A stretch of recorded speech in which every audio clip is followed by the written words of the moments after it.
Bonjour à tous et bienvenue sur Med by Yanis. On se retrouve donc pour cette deuxième vidéo. Alors c'est vrai qu'il y a eu un petit gap entre cette vidéo et la première. Après c'est vrai que je compte pas me donner d'objectif de régularité.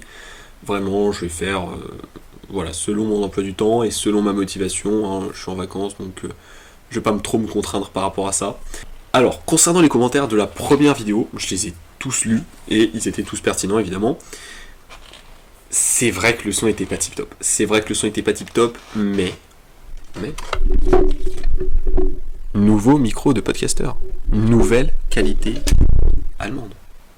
Nouveau setup. Cette vidéo est toujours sponsorisée par moi-même, et par toi aussi j'ai envie de dire, donc si tu peux aller liker, t'abonner et partager cette vidéo autour de toi, c'est super. Alors aujourd'hui, j'ai pas de nouvelles choses à vous proposer, il y a toujours évidemment les cours sur vos cours, dont le lien est dans la description, j'espère que cette fois-ci il fonctionne.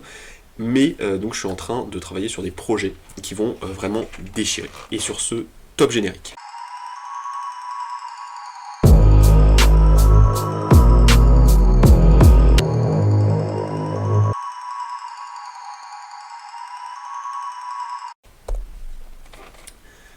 Cette vidéo parle donc de l'avenir passionnant de la médecine grâce au Web3 et de ses liens finalement avec la médecine. Pour plus d'immersion, le script de cette vidéo a été coécrit avec ChatGPT.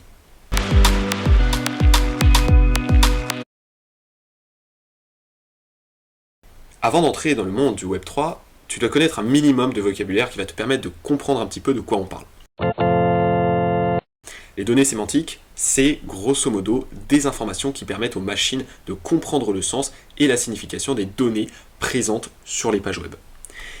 Elles sont généralement représentées sous forme de graphes ou de schémas qui vont décrire les relations entre différentes entités présentes sur une page web. Ces données sémantiques, quand elles sont stockées dans des bases de données, permettent aux machines de raisonner sur les données ou de prendre des décisions en fonction du contexte. Ok, on a vu les données sémantiques, maintenant, autre notion importante qui est la fameuse blockchain. C'est une technologie de stockage, mais aussi de transmission d'informations qui est sécurisée et transparente, qui fonctionne sans organe central de contrôle. Le fait que toutes les infos en fait ne soient pas stockées ou ne transitent pas sur un seul serveur piratable permet de créer un registre numérique décentralisé et infalsifiable. Les infos sont donc stockées sous forme de blocs qui sont liés les uns aux autres par des algorithmes qu'on va appeler cryptographiques, formant ainsi une chaîne de blocs, d'où le nom de blockchain.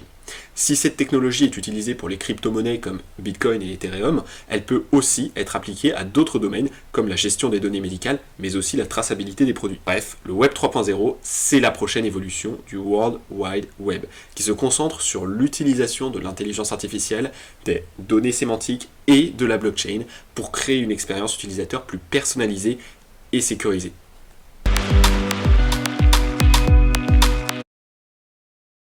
Le Web3 peut aider la médecine de plusieurs manières, notamment en améliorant les soins aux patients, en facilitant la recherche médicale et en permettant une meilleure gestion des données médicales. C'est bien beau dit comme ça, mais on va surtout voir des applications plus concrètes.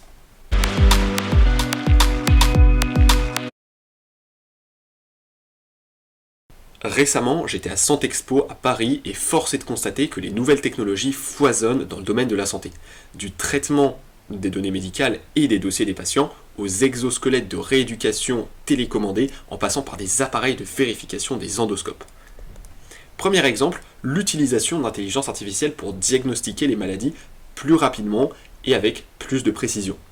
Par exemple, en discutant avec un représentant d'un stand, j'ai appris que le deep learning venait confirmer le diagnostic d'un médecin sur une radio, bien que la décision revienne toujours au médecin de prendre en compte ou non l'analyse faite par l'intelligence artificielle. Cette analyse par l'intelligence artificielle permet notamment de diagnostiquer d'éventuels autres problèmes sur une radio sans se focaliser sur un point particulier.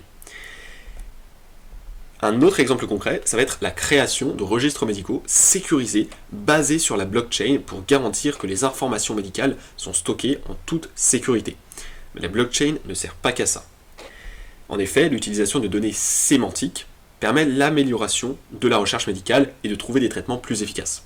Ainsi, autoriser l'accès aux données de patients anonymisées et stockées sur une blockchain, d'un hôpital, d'une clinique ou d'un groupe d'hôpital, permettra de faire avancer la recherche médicale. C'était d'ailleurs l'objet d'un autre stand que j'ai visité.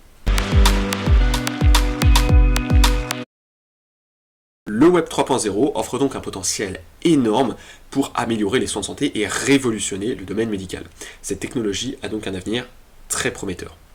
Merci de ton attention, n'oublie pas de liker, de commenter, de partager. Sur ce, à la prochaine vidéo, ciao.